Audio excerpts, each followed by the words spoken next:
My father's voice was flat, like he was reading a weather report. "You're 18 now, Chloe. That means you're on your own." I was standing halfway down the stairs, still in my pajamas. I hadn't even had coffee yet. No balloons, no cake on the kitchen counter, no poorly wrapped gift, just a black contractor bag slumped at the bottom of the staircase. My mother pushed it toward me with her foot. I thought it was some kind of brutal, misguided joke, a lesson about adulthood. I reached the bottom step and looked inside the bag. A few of my sweaters, a pair of jeans, one running shoe, and a stack of textbooks that weren't even mine. They belonged to my brother. Then I heard the sound that told me this wasn't a joke. It was the deadbolt on the front door. A sharp, metallic click. They hadn't waited for me to leave. They were locking me out while I was still standing in the foyer holding a bag of their garbage. That's when I finally understood. This wasn't anger. This was an eviction, planned down to the minute. I asked where my phone was. My mother walked to the little table by the door, picked up my phone, and looked right at me. She didn't say a word. She just opened the front door, took 2 steps onto the porch, and tossed it into the storm drain at the curb. I heard it clatter against the metal grate.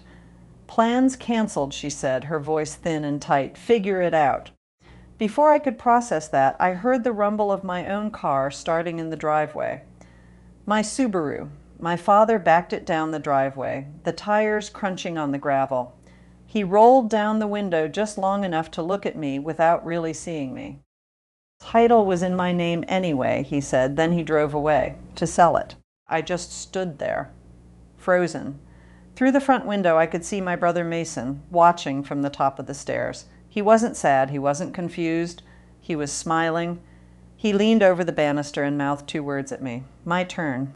That was the moment I realized my entire life had been a temporary arrangement. They hadn't just kicked me out. They had liquidated me. They'd changed the locks while I was watching. They'd canceled my health insurance at midnight. They'd emptied my college fund that very morning, and they had made absolutely sure I had nowhere to go. I spent my 18th birthday sleeping on a hard plastic bench at the bus station in downtown Portland. 3 weeks later, those same 3 people were calling my new phone 40, 50, 60 times a day. My name is Chloe Lockhart. I'm 24 years old now, and I live in a small apartment that I pay for myself. It's quiet here. The only thing that ever gets woken up in the middle of the night is me, from a bad dream. But the dreams are getting rarer. Before I tell you what happened next, what made their phones start blowing up my own, do me a favor. Tell me in the comments what time it is for you and where in the world you're watching this from. I'm just curious to see how far a story can travel. People always assume I must have cried that first night. It makes for a better story. The abandoned girl, weeping in a bus station. But the truth is, I didn't have time to cry. I was too busy doing math. I had $23.50, no phone, no car, no insurance card, no keys to anything. I had my driver's license because I always kept my wallet in my jeans pocket, a habit that probably saved me from just disappearing. In the bag, I had 2 sweaters, 1 pair of jeans, a t-shirt, a toothbrush, and a tube of toothpaste. One of the sweaters had a faint smell of my mother's perfume. 1 pair of sweatpants, shoved at the bottom, had my brother's initials sharpied onto the tag. They hadn't packed for me. They had just cleared a space. They had filled a bag with whatever was in the way of whatever they wanted next. I spent that first night wide awake. Fear gets very practical when there's nowhere safe to put it down. I washed my face in the public restroom sink. I locked myself in a stall just to count my money again, as if the number would magically change. I watched the security guard make his rounds, and I tried to look like I was just waiting for a bus that was very, very late. As the sun came up, I walked. I walked until I found a strip mall with a 24-hour laundromat. A woman taking her clothes out of a dryer let me borrow her phone. I only knew 1 number by heart that wasn't a family member's. The front desk of the Greenwood Animal Hospital, where I'd worked weekends for the last 2 years as a kennel assistant. I asked for my manager, Mrs. Ainsley. I asked if they needed any help on the overnight shifts. She remembered me. She said I was the only kid who ever volunteered to clean up after the sick animals without being asked. She said their regular overnight tech had just put in her 2 weeks' notice. The position was full-time, with a small medical stipend after 60 days. But I'd have to start that same night. I said yes before the words were even fully out of her mouth. I spent the rest of the day at the public library. It was warm, it was safe, and it had free computer access. One of the librarians, a woman with kind eyes and a no-nonsense haircut, must have seen the desperation on my face. She let me use a private study room for 2 hours. I logged into my email, and there it was. Not a warning, a receipt, a digital receipt for a full withdrawal from my educational trust account, time-stamped at 9:14 that morning, my 18th birthday, $28,750. Gone. A second email from the insurance provider confirmed my health coverage had been terminated at 12:01 a.m. The timing was so precise, so surgical. It made me feel cold all over. This wasn't a messy fight. This was an operation. That night, during my first break at the animal hospital, surrounded by the quiet sounds of sleeping dogs and the hum of medical equipment, I used the office landline. I called the dealership where my dad had bought my Subaru a year before. I already knew the answer. The receptionist was polite but firm. Yes, a 2015 Forester with that VIN had been sold that afternoon. Yes, the title holder had full legal authority to sell it. No, there was absolutely nothing I could do. He'd gotten $4,200 for it. I hung up the phone and stared at my reflection in the dark office window, and I understood for the first time that this wasn't about me at all. I hadn't been punished. I had been cashed out. And here's the thing. My grandfather, Miles, had always told me something. He was a bookkeeper his whole life. He'd say, "Chloe, paper remembers what people choose to forget. Always keep your own copies." I'd always nodded along, but I never really got it. My parents handled all the important stuff, the bank accounts, the insurance forms, the car title. I just trusted them. I assumed the paperwork was their job, and my job was to be the good, reliable daughter who never made waves. That trust was my biggest mistake. It wasn't my behavior that got me thrown out. It was my ignorance of the paper trail they were counting on me to ignore. Later that night, another vet tech let me use her phone to look at social media. I don't know why I did it. Morbid curiosity, I guess. I wish I hadn't. My brother Mason had posted a picture of my room, except it wasn't my room anymore. The walls were painted a dark gray. My bed was gone. My desk, where I'd spent hundreds of hours studying, was gone. My bookshelves filled with books I'd saved up to buy were gone.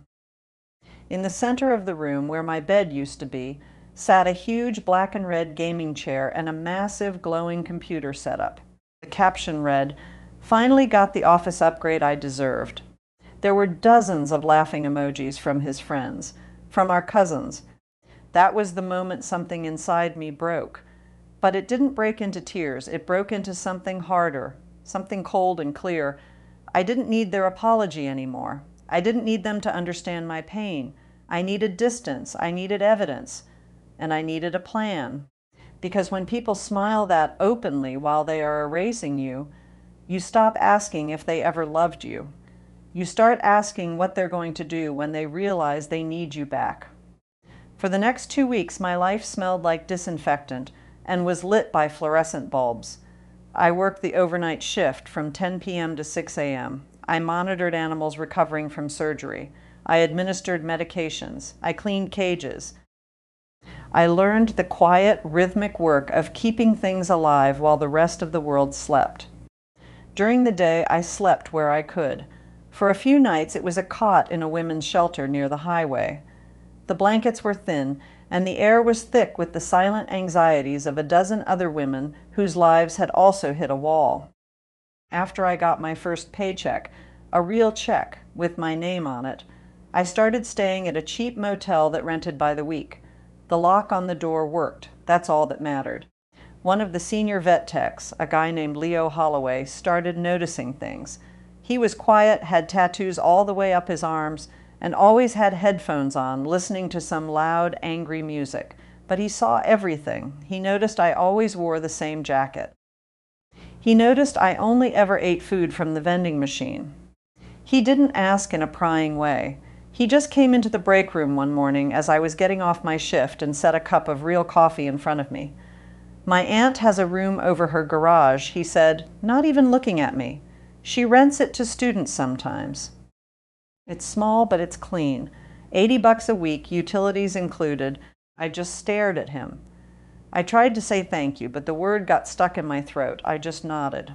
That room saved me. It had a slanted ceiling and a window that looked out over an alleyway, but it was mine. It had a key that only I possessed. Leo drove me there after our shift. On the way, he said something I'll never forget. He said, "People don't go to that much trouble to throw a kid out unless they think that kid is in the way of something they want more." He saw the strategy, not the drama.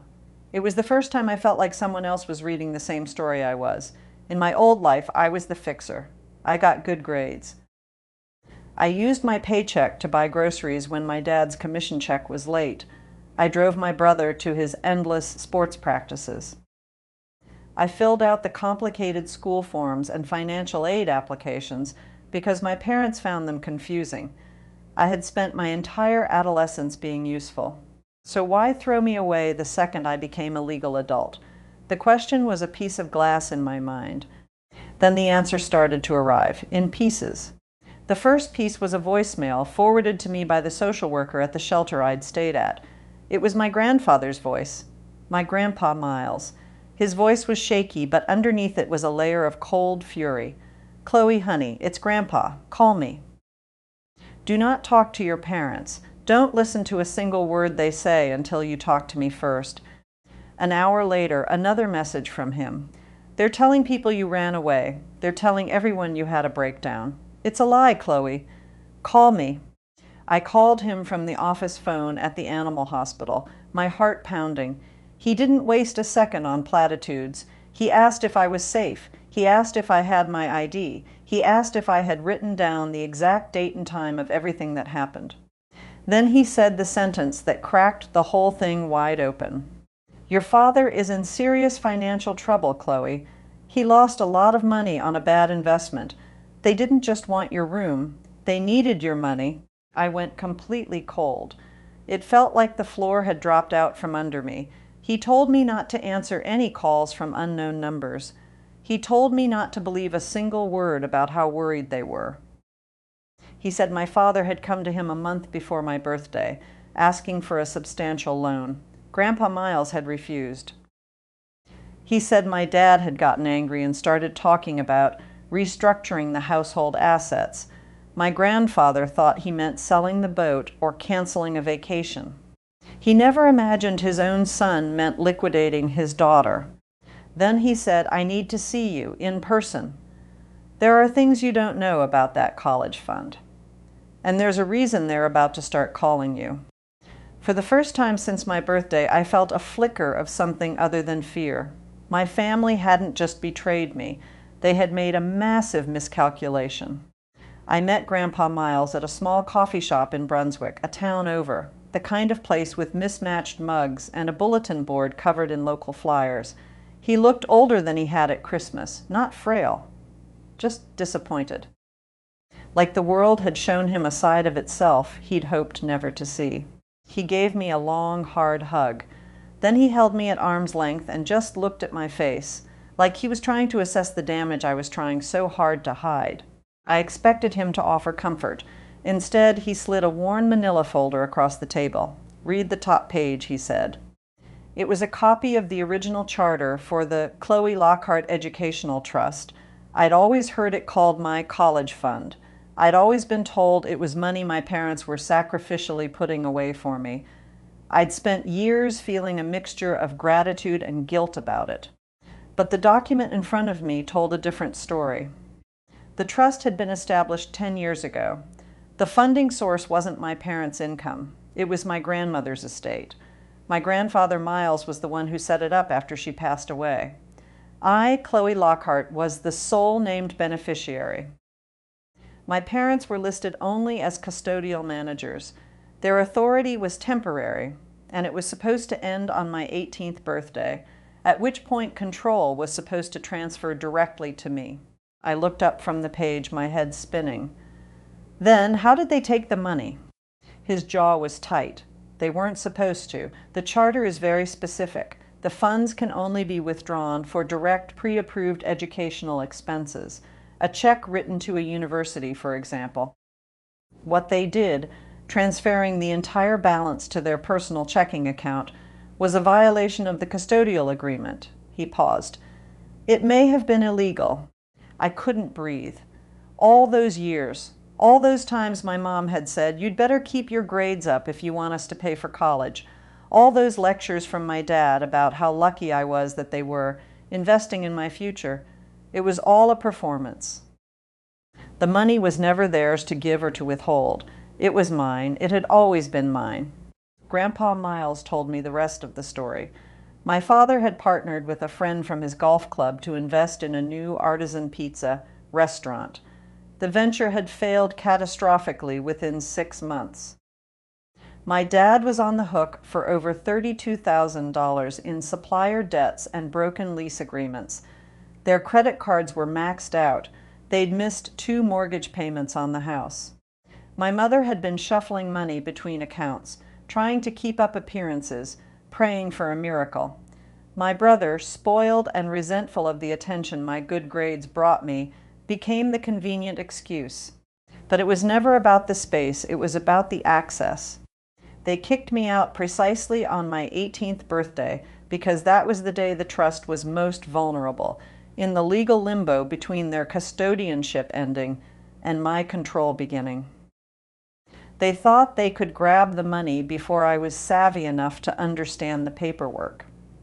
My car was sold because it was $4,000 in instant, untraceable cash. My insurance was cut because the $200 monthly payment was one they couldn't make. And my phone. Why did my mother throw my phone into a storm drain?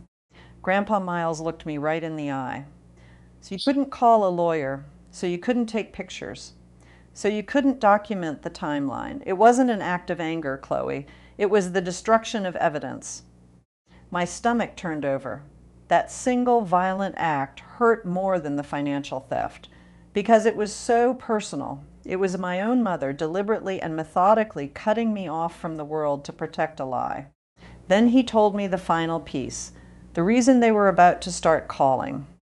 3 days after they'd kicked me out, a certified letter had arrived at the house. It was from the bank that administered the trust.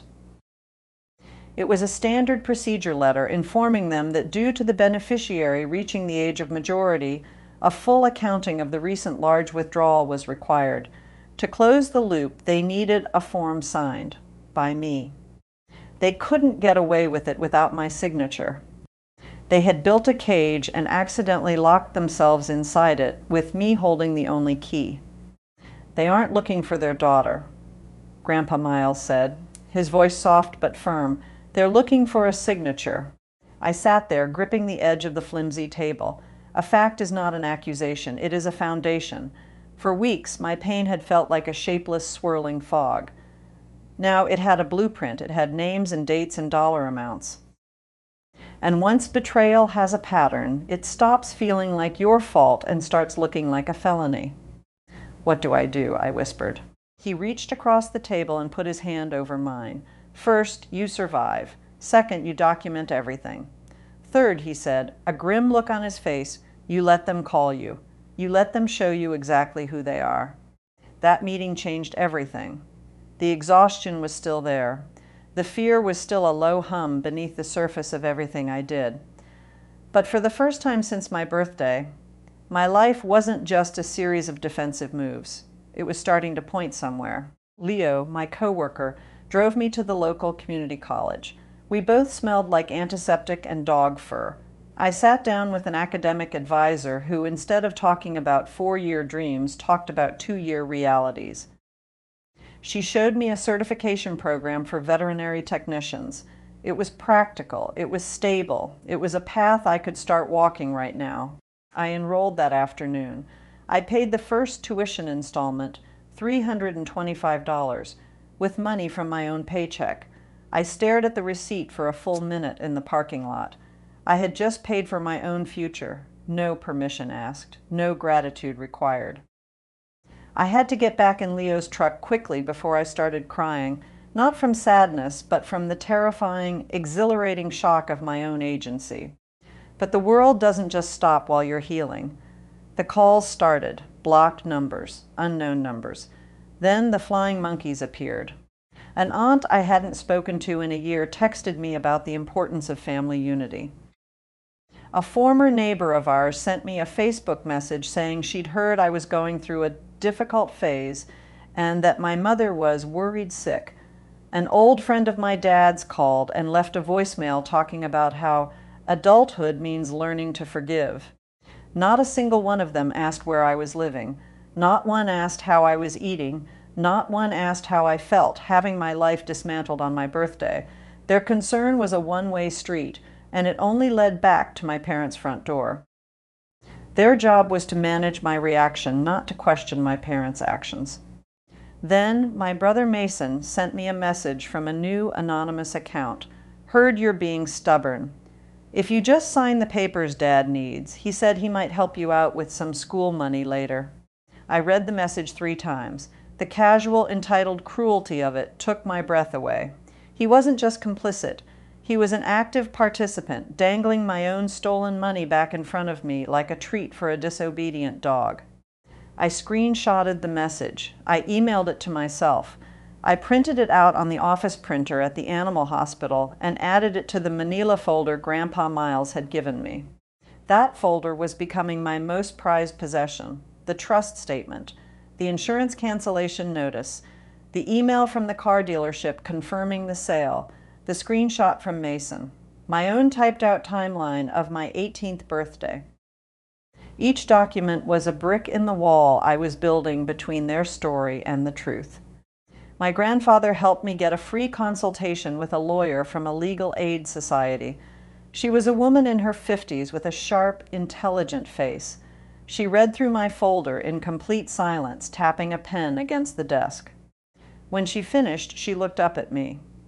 "Do not sign anything," she said. "Not under pressure, not out of guilt, not out of a desire to make this go away." She leaned forward slightly. "Miss Lockhart, based on this documentation, they committed a breach of fiduciary duty. They need your signature to retroactively approve their actions. Without it, they are in a great deal of trouble. You have all the leverage here. They need you far, far more than you need them." Hearing it from a legal professional was different. For weeks, a small part of me, the part that was still a daughter, kept whispering, "Maybe you're overreacting. Maybe it was a mistake. Maybe you should just be the bigger person and keep the peace." But peacemakers don't get their phones smashed to prevent them from calling for help. Peacemakers don't have their college funds drained to pay for a failed pizza restaurant. An apology born of consequence is not repentance. It is damage control. Then one more thing happened, the final push I needed. I'd won a small local scholarship for my vet tech program. I got a letter saying the funds were on hold.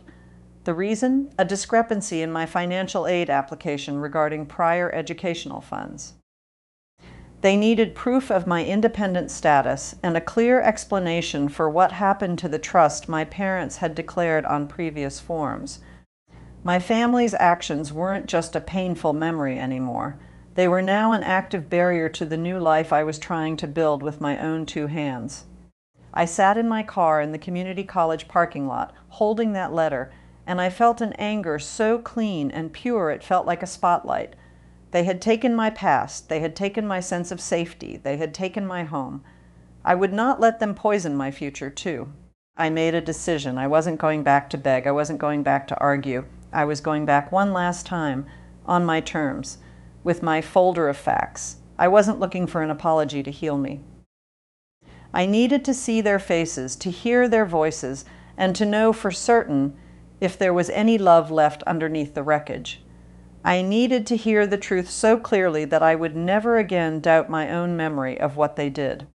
When I pulled up to the house, the first thing I noticed was that the flower beds by the front porch had been redone. New mulch, bright yellow marigolds.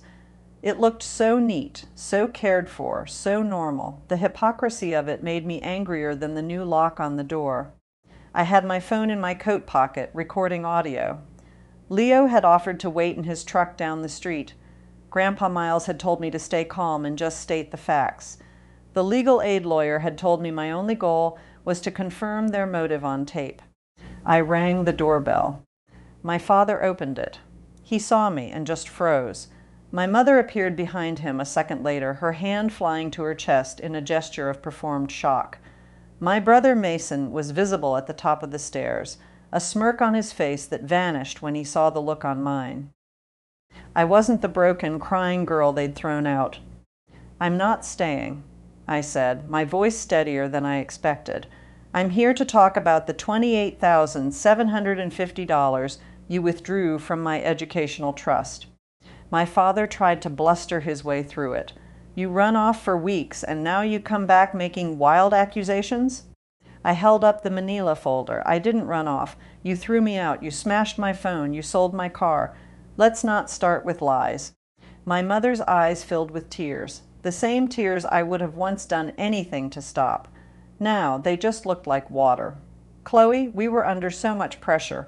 Your father's business, things just got out of hand." "Does out of hand include changing the locks while I was still in the house?" I asked. Silence. So my father cut to the chase.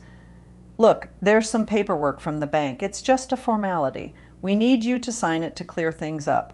There it was. No hug. No, we were so worried, just paperwork. I stepped inside, just into the entryway, and laid copies of my documents on the small table by the door. The trust charter, the withdrawal receipt, the insurance termination notice, the screenshot of Mason's message. "Did the trust come from Grandma's estate?" I asked my father directly. He just stared at the papers. "Did you withdraw the full amount to cover personal debts from a failed restaurant investment?" My mother whispered, "We were going to pay it back." From the top of the stairs, Mason snorted, like she was ever going to use it for college anyway. I turned my head and looked right up at him. Something in my expression must have finally gotten through his thick skull, because he flinched. "You got my room. You got a new computer. You got my car sold to pay for your parents' mistakes. And you're still complaining?" My father finally snapped, "Mason, shut up." It was the first crack in their united front, the first sign of real panic. "You told everyone I ran away," I said, turning back to my parents. My voice was quiet, but it filled the space. "You let our family think I was unstable. But the truth is, you just need my signature, because the trust administrator is asking questions you can't answer." "Please, Chloe," my mother begged. That word, please, would have broken me a month ago. Now it felt like an insult. My father tried a different tactic, negotiation. "If you sign the beneficiary acknowledgement, we can work something out for you. Help you with a deposit on an apartment, maybe." I just looked at him. "Does work something out mean the $28,000 you stole? Does it mean the $4,000 you got for my car? Does it mean replacing the health insurance you canceled?" "You're being emotional," he spat. "No," I said calmly. I folded my hands in front of me to stop them from shaking. "I'm being accurate." The silence in that hallway was deafening. I could hear the clock ticking in the living room. And then my brother, because cruelty was always his default setting, said the one thing that sealed their fate in my mind forever. "Oh my God, just sign it and stop making everything about you." My mother didn't correct him. My father didn't reprimand him. They just stood there, waiting. They had one chance, one single, solitary chance to say, "We are sorry," before they asked me for something, and they didn't take it. In that moment, I knew there was nothing left to save. There was no family to salvage. There were just 3 desperate people who saw me as an obstacle to be managed. I reached for the forms they had left on the table, the forms they needed me to sign. I picked them up. I looked my father in the eye, and I tore them in half. Then I tore the halves in half again. I placed the shredded pieces on top of my folder. "Anything you took from me," I said, "you will now answer for. Without my help." My father's face went purple with rage. "Get out of my house." My mother just sank into a chair. her fake tears replaced by a look of genuine horror. My brother called me a word I won't repeat. I walked to the door. I put my hand on the knob, then turned back one last time. "You didn't throw away a daughter," I said. "You threw away your only witness." Then I walked out, and I didn't look back. Revenge in the real world isn't a fiery explosion. It's cold, quiet, and administrative. I didn't blast the recording on social media. I didn't seek public vengeance. The truth is much more effective when it's delivered precisely. My legal aid lawyer sent a certified package to the trust administrator at the bank. It contained a sworn affidavit from me, a copy of the original trust charter from my grandfather, and the audio recording of the confrontation at the house. 3 days later, the administrator froze the account and launched a formal investigation into my parents for breach of fiduciary duty and fraudulent conveyance. A week after that, my father was suspended pending an internal review from his sales manager job.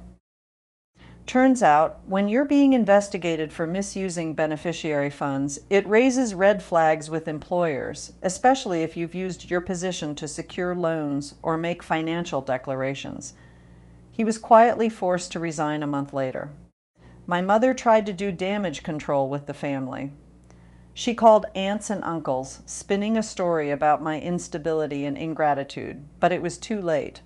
I had already sent the audio recording to the few relatives who had pressured me. I sent it with a simple note: "This is what happened. Please do not contact me on their behalf again." The whispers stopped. The flying monkeys retreated. My brother's shiny new kingdom crumbled pretty fast. It turns out, bragging about the gaming setup you got after your sister was kicked out of her home sounds a lot less cool when people know the whole story. Friends started ghosting him. The cousins who had posted laughing emojis on his picture suddenly got very quiet. And the house, with the new marigolds. My father's lost income and the ongoing legal mess with the trust made it impossible for them to refinance their mortgage. They had to sell it by the end of the year. The room Mason thought he deserved now belonged to a stranger. And me? My life didn't magically become a movie. I kept working nights at the animal hospital. I studied on my lunch breaks. I learned how to place a catheter, how to read a blood panel, how to manage anesthesia. The scholarship committee, after receiving my documentation, released my funds with a letter of apology. Life handed me rent payments and exhaustion and exams I had to cram for. It handed me a future I had to build with my own two tired hands, but it was mine. About 6 months after I walked out of that house for the last time, I got a long, rambling text message from my mother. It was full of apologies, regrets, and explanations about pressure and fear. I read it twice, and I wrote back one single sentence. "I hope you find the courage to live with what your choices have cost you." That was it. Access to my life, to my forgiveness, was no longer the prize they got for finally performing sadness correctly. People ask if I ever forgave them. The truth is, forgiveness is not a reset button. It is a release. I let go of the hope that they would ever become the parents I needed them to be. I stopped measuring my worth by the love they chose to withhold. I stopped carrying their failures as my own. Maybe that's forgiveness, or maybe it's just freedom. What I know for sure is this: family is not a lifetime pass to harm someone without consequence. Blood does not magically turn cruelty into a lesson. And sometimes the best thing you can do for yourself is to close the door and let them live with the sound of the lock clicking into place. Here's what I learned, the lesson that was planted in me by my bookkeeper grandfather and that I had to live to understand. Document your life, even with people you love, not because you expect betrayal, but because clarity is a form of kindness. A signed agreement, a receipt, a copy of a title, these aren't signs of distrust. They are signs of respect for reality. Paper remembers what people are motivated to forget. Had I understood that at 17 my story might be different. But because I learned it at 18, my future is now my own. So let me ask you this. Think about a time in your life when you felt pressured to shrink yourself to keep the peace, either with family, or at work, or in a friendship. What would have happened if you had chosen your own well-being instead? What did staying and staying quiet end up costing you?